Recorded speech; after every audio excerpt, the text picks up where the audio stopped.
টেনশনের মধ্যে পড়ে গেলে আল্লাহর প্রতি অভিযোগের শেষ নাই। বলে, আল্লাহ তুমি কি শুধু আমাকেই চোখে দেখো, অন্য কাউকে দেখো না? এরকম বিভিন্ন অভিযোগ করে। ঠিক তেমনি ভাবে একজন বৃদ্ধ সাহাবী বিশ্বনবী মুহাম্মদুর রাসূলুল্লাহ সাল্লাল্লাহু আলাইহি ওয়াসাল্লামের কাছে এসে অভিযোগ করলেন, ইয়া রাসূলুল্লাহ, আল্লাহ তাআলা কি দুনিয়ায় তোমাদেরকে কেন পাঠাইছে? বলে, কেন? বলে, অর্থ কম দিয়েছে, ক্ষমতা কম দিয়েছে। ও নবী, অসুস্থতার মধ্যে সব সময় পড়ে থাকি, বালা মুসিবত থেকে মুক্তি পেতে পারি না। ওগো নবীজি, দুনিয়া আমাদের থেকে পশ্চাৎপদ করেছে, বিমুখ হয়ে গেছে। তো কষ্টে আছি, কবরেও কষ্টে থাকি, দুনিয়াও গেল, আখিরাতও গেল। নবী, দুনিয়াতেও কষ্টে আছে, যতই ইনকাম করি টাকার মধ্যে কোনো বরকত পাই না, যতই কাজ করি বিভিন্ন বালা মুসিবতের মধ্যে গ্রেফতার হয়েই থাকি, রোগ অসুখ বিসুখ একটার পর একটা লেগেই আছে। নবী, দুনিয়ার মধ্যে একটু স্বাবলম্বী হতে চাই, অর্থের মধ্যে বারাকা পেতে চাই, রোগ বালাই থেকে মুক্তি পেতে চাই। ওগো নবীজি, দুশ্চিন্তা থেকে মুক্তি পেতে চাই। শুধু দুনিয়াতে নয়, মৃত্যুর পরে যেন কবরটা জান্নাতের বাগান হয়, সেটাও চাই। সাহাবী বড় চালাক, দুনিয়াতে অর্থও চায়, বালা মুসিবত থেকে মুক্তিও চায়, রোগ বালাই থেকে মুক্তি চায়, এবং মৃত্যুর পরে জান্নাতি হতে চায়। বিশ্বনবী তো দয়ার আদার রাহমাতুল লিল আলামিন তখন বললেন, সাহাবী শোনো, তুমি সকালবেলা 3 বার এই দোয়াটি পাঠ করবে, সন্ধ্যাবেলা দোয়াটি 3 বার পাঠ করবে, অর্থাৎ ফজরের পর 3 বার, মাগরিবের পর 3 বার যদি পাঠ করতে পারো, আল্লাহ তাআলা দুনিয়াও দিবে, আখিরাতও দিবে। অর্থের মধ্যে বারাকা দান করবে, টাকা পয়সা দান করবে। আর সবচেয়ে বড় আশ্চর্য হলো, যদি তুমি অসুস্থ হও, চোখে কম দেখো, চোখের মধ্যে স্পর্শ করে পড়লে আল্লাহ জ্যোতি বাড়িয়ে দিবে। কানে কম শুনলে কানের মধ্যে হাত দিয়ে যদি পড়ো, কানের শ্রবণ শক্তি বৃদ্ধি করে দিবে। বাচ্চাদের ব্রেন শক্তি কম, মাথার মধ্যে হাত দিয়ে পড়লে ব্রেন শক্তি আল্লাহ বাড়িয়ে দিবে। অর্থের মধ্যে বারাকা দান করবে, কবরে আযাব হবে না, আল্লাহ পাক রব্বুল আলামিন দুনিয়ার সব ফিতনা থেকে, সব গুনাহ থেকে হেফাজত করবে। সাহাবী তো পাগল হয়ে গেল, এক দুয়ার মধ্যে এত গুণ। নবী তাড়াতাড়ি বলেন, আমি আমলটি অবশ্যই করব। বিশ্ব নবী ওই সাহাবীকে বললেন, তুমি সকালে 3 বার পাঠ করবে, বিকালে 3 বার পাঠ করবে।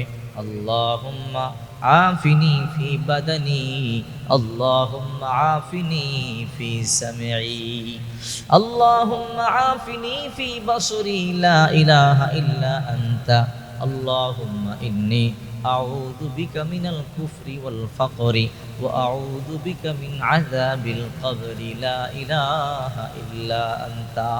সুনানে আবু দাউদ শরীফের 5092 নম্বর হাদিস। বিশ্বনবী ওই সাহাবীকে বললেন, সকাল সন্ধ্যা যদি তুমি দোয়াটি পাঠ করতে পারো, রব্বুল আলামিন তোমার ঋণ পরিশোধ করে দেবে, দুশ্চিন্তা থেকে, টেনশন থেকে মুক্ত করে দেবে, অর্থের মধ্যে প্রচুর বরকত দান করবে। শুধু তাই নয়, আল্লাহ তাআলা দুনিয়ার ফিতনা থেকে, আযাব গজব থেকে, বালা মুসিবত থেকে বাঁচাবে, মৃত্যুর পরে কবরটাকে জান্নাতের বাগান বানিয়ে দিবে। সাহাবী তো মানুষ, ইমানদার মানুষ, বিশ্বাস করেছে, বাড়ি থেকে আমলটি করা শুরু করে দিয়েছে। এক সপ্তাহ পরে বিশ্বনবী মুহাম্মদুর রাসূলুল্লাহ সাল্লাল্লাহু আলাইহি ওয়াসাল্লামের সাথে সাক্ষাৎ হয়ে গেল। আল্লাহর হাবিব বললেন, সাহাবী তোমার কি খবর বলো, তোমাকে তো দেখতে পাচ্ছি না, কয়েকদিন হয়ে গেল। সাহাবী বলে, ইয়া রাসূলুল্লাহ, এক সপ্তাহ পূর্বে আমি অভিযোগ করেছিলাম, আপনি আমাকে আমল বলে দিয়েছিলেন, ওই আমল শুরু করে দিয়েছি। এখন এমন আমাকে আল্লাহ ধন সম্পদ দিয়েছে, বন্টন করে শেষ করতে পারি না, এই জন্যে সাক্ষাৎ করবার সময় পাইনি নবীজি। নবী দুশ্চিন্তা চলে গেছে, টেনশন চলে গেছে, বালা মুসিবত দূর হয়ে গেছে।